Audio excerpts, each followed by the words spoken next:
IPL final पर करोड़ों के ऑनलाइन सट्टे का भंडाफोड़। कोतवाली पुलिस ने 7 बुकी किए गिरफ्तार, एक फरार। चूरू में आईपीएल फाइनल मैच के दौरान ऑनलाइन क्रिकेट सट्टे के खिलाफ बड़ी कार्रवाई करते हुए कोतवाली थाना पुलिस और डीएसटी ने संयुक्त अभियान में 7 सट्टा बुकियों को गिरफ्तार किया है। पुलिस ने मौके से करोड़ों रुपए के सट्टे का हिसाब किताब, लैपटॉप, मोबाइल फ़ोन, बैंकिंग दस्तावेज और अन्य इलेक्ट्रॉनिक उपकरण जब्त किए हैं। इस कार्रवाई के दौरान एक नामजद आरोपी फरार हो गया, जिसकी पुलिस तलाश कर रही है। कोतवाली थाना के सब इंस्पेक्टर कृष्णा राम ने शाम 6 बजे करीब बताया कि एसपी निश्चय प्रसाद एम के निर्देशन में चलाए जा रहे विशेष अभियान के तहत सोमवार को पुलिस टीम ने टकनेत हाउस के सामने स्थित एक मकान पर दबिश दी। कार्रवाई के दौरान आरोपी राकेश कुमार, कुणाल गहलोत, हीरालाल, साजिद, मानवेंद्र, दिनेश राठी और अनिल सैनी को गिरफ्तार किया गया। पुलिस के अनुसार मौके से ताश के पत्ते, 4,650 रुपये की जुआ राशि, 4 laptop, 12 Android mobile, 2 keypad mobile, 6 debit card, 3 bank passbook, 2 chequebook, हिसाब किताब की पर्चियां, वाईफाई उपकरण और अन्य सामग्री बरामद की गई। प्रारंभिक जांच में सामने आया है कि आरोपियों ने 31 मई को खेले गए आईपीएल फाइनल मैच पर 26,84,191 रुपये के सट्टे का रिकॉर्ड तैयार किया था। पुलिस को इलेक्ट्रॉनिक उपकरणों में अन्य मैचों के करोड़ों रुपए के लेन देन और सट्टे से जुड़ा हिसाब किताब भी मिला है, जिसकी जांच जारी है। जांच में यह भी सामने आया है कि फरार आरोपी शिवम सैनी उर्फ अजय कथित रूप से ऑनलाइन आईडी हैक कर मैचों के भाव में हेरफेर करता था तथा वास्तविक बैलेंस से अधिक राशि दिखाकर लोगों से धोखाधड़ी करता था। पुलिस का मानना है कि इस नेटवर्क के माध्यम से करोड़ों रुपए की ठगी भी हो सकती है। पुलिस ने आरोपियों के खिलाफ कोतवाली थाना में राजस्थान पब्लिक गैम्बलिंग ऑर्डिनेंस, भारतीय न्याय संहिता और आईटी एक्ट की विभिन्न धाराओं में मामला दर्ज किया है। फरार आरोपी शिवम सैनी उर्फ अजय की तलाश जारी है तथा जब्त लैपटॉप और मोबाइल फोन की तकनीकी जांच की जा रही है। पुलिस का कहना है कि आईपीएल सट्टेबाजी और साइबर धोखाधड़ी के नेटवर्क से जुड़े अन्य लोगों की पहचान कर आगे भी कार्रवाई जारी रहेगी।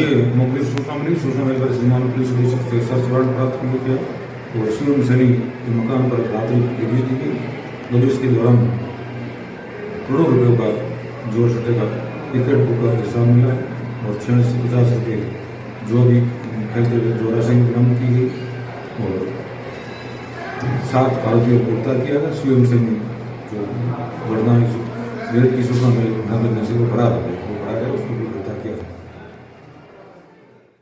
गांव कड़वासर के पास पुलिस की नाकाबंदी तोड़ भागी बिना नंबरों की कार, पुलिस ने पीछा कर युवक को गिरफ्तार किया। चूरू के गांव कड़वासर के पास कार से पुलिस की नाकाबंदी तोड़कर भागे युवक को कोतवाली पुलिस ने गिरफ्तार कर लिया। एसपी निश्चय प्रसाद एम के निर्देश पर अपराध नियंत्रण और संदिग्ध वाहनों की जांच के लिए चलाए जा रहे अभियान के तहत कोतवाली थाना पुलिस ने यह नाकाबंदी की थी। कोतवाली सब इंस्पेक्टर कृष्णा राम ने सोमवार शाम 5 बजे करीब जानकारी देते हुए बताया कि पुलिस अधीक्षक निश्चय प्रसाद एम के निर्देश पर कोतवाली थाना क्षेत्र में विशेष नाकाबंदी की जा रही थी। इसी दौरान गाँव कड़वासर के पुलिस ने एक बिना नंबर प्लेट की स्विफ्ट कार को जांच के लिए रुकने का संकेत दिया। पुलिस को देखकर ड्राइवर ने वाहन नहीं रोका और नाकाबंदी तोड़ते हुए तेज गति से मौके से भाग निकला। पुलिस टीम ने तत्काल कार्रवाई करते हुए कार का पीछा किया। कुछ दूरी तक पीछा करने के बाद पुलिस ने वाहन को रुकवाकर ड्राइवर को हिरासत में ले लिया। पूछताछ के दौरान युवक पुलिसकर्मियों से उलझ गया और अभद्र व्यवहार करने लगा। पुलिस के समझाने के बावजूद वह हंगामा करता रहा। कोतवाली थाना के सब इंस्पेक्टर कृष्णा राम ने बताया कि युवक के खिलाफ शांति व्यवस्था भंग करने की आशंका के चलते कानूनी कार्रवाई की गई। पुलिस ने आरोपी की पहचान गांव बिरमी खालसा निवासी अजीत कुमार के रूप में की है। पुलिस ने आरोपी को शांति भंग के आरोप में गिरफ्तार कर लिया। जिले में उमंग 7 अभियान को लेकर पुलिस अलर्ट। बाल श्रम और मानव तस्करी रोकने के लिए पुलिस लाइन सभागार में हुई मीटिंग। चूरू जिले में बाल श्रम, बंधुआ मजदूरी और बाल तस्करी के उन्मूलन और पीड़ित बच्चों के पुनर्वास के उद्देश्य से चलाए जा रहे विशेष अभियान उमंग 7 के सफल संचालन को लेकर सोमवार को पुलिस लाइन सभागार में बैठक आयोजित की गई। यह बैठक एसपी निश्चय प्रसाद एम के निर्देशन में आयोजित हुई, जिसमें त्वरित अनुसंधान सेल के अतिरिक्त पुलिस अधीक्षक दिनेश कुमार ने अधिकारियों को जरूरी दिशा निर्देश दिए। शाम 6 बजे करीब मिली जानकारी के मुताबिक बैठक में निर्देश दिए गए कि जिले में कारखानों, होटल, ढाबों, ईंट भट्टों और अन्य व्यावसायिक प्रतिष्ठानों पर विशेष स्क्रीनिंग अभियान चलाकर बाल श्रमिकों की पहचान की जाए। जहां भी बच्चे श्रम करते हुए पाए जाएं, उन्हें तत्काल मुक्त कराकर सुरक्षित संरक्षण उपलब्ध कराया जाए और बाल श्रम कराने वाले नियोक्ताओं के खिलाफ कानूनी कार्रवाई करते हुए संबंधित धाराओं में मुकदमे दर्ज किए जाएं। अतिरिक्त पुलिस अधीक्षक ने रेलवे प्लेटफॉर्म, बस स्टैंड, धार्मिक स्थल, हाईवे किनारे स्थित ढाबे, भीड़ भाड़ वाले क्षेत्र और अस्थायी डेरों में रहने वाले बच्चों की भी गहन स्क्रीनिंग के निर्देश दिए। उन्होंने कहा कि यदि कोई बच्चा गुमशुदा अथवा मानव तस्करी की श्रेणी में पाया जाता है तो उसका पूरा विवरण और फोटोग्राफ संधारित कर उसके परिजनों का पता लगाकर उन्हें मिलाने के प्रयास किए जाएं। बैठक में मानव तस्करी विरोधी यूनिट के अधिकारी कर्मचारी, बाल कल्याण समिति, चाइल्ड हेल्पलाइन के सदस्य तथा जिले के सभी बाल कल्याण अधिकारी मौजूद रहे। अभियान 30 जून तक पूरे जिले में चलाया जाएगा। आश्रम में बंदो मजदूरी वो मानव तस्करी के अंदर वो उन्मूलन है, जो उनमें पीड़ित है उनके पुनर्वास के लिए प्रयास किया जाएगा।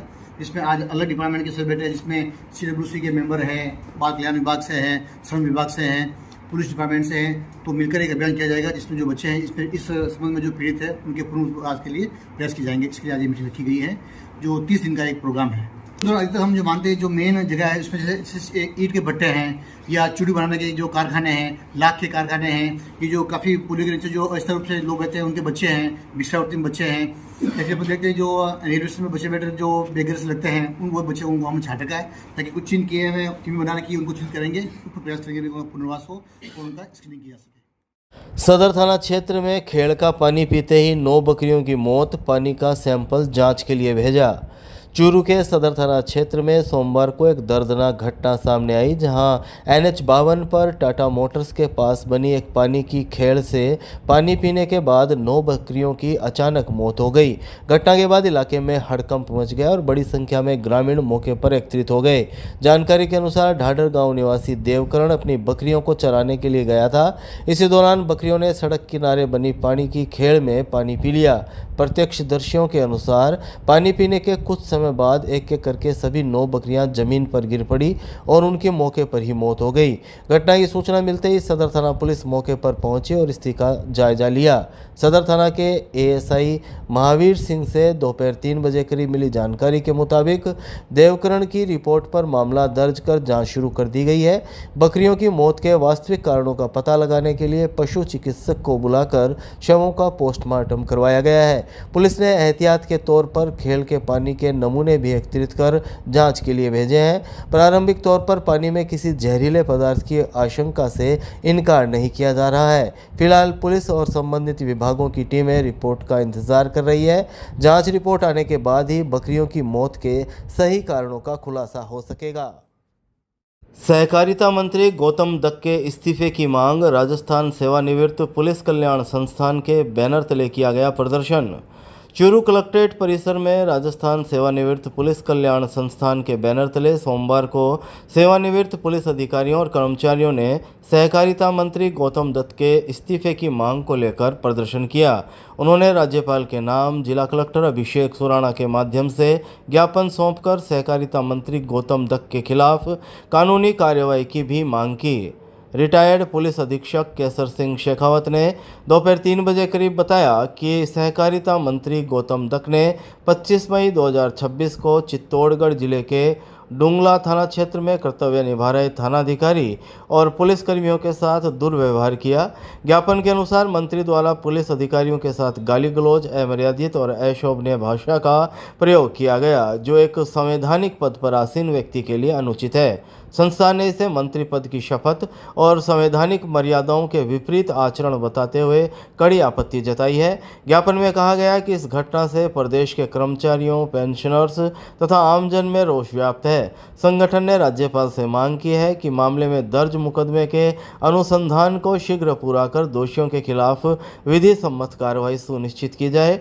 संस्था ने आग्रह किया कि 15 दिनों के भीतर निष्पक्ष जांच पूरी कर उचित कदम उठाए जाएं ताकि कानून के प्रति जनता का विश्वास बना रहे और सरकार की जवाबदेही का सकारात्मक संदेश समाज तक पहुंचे।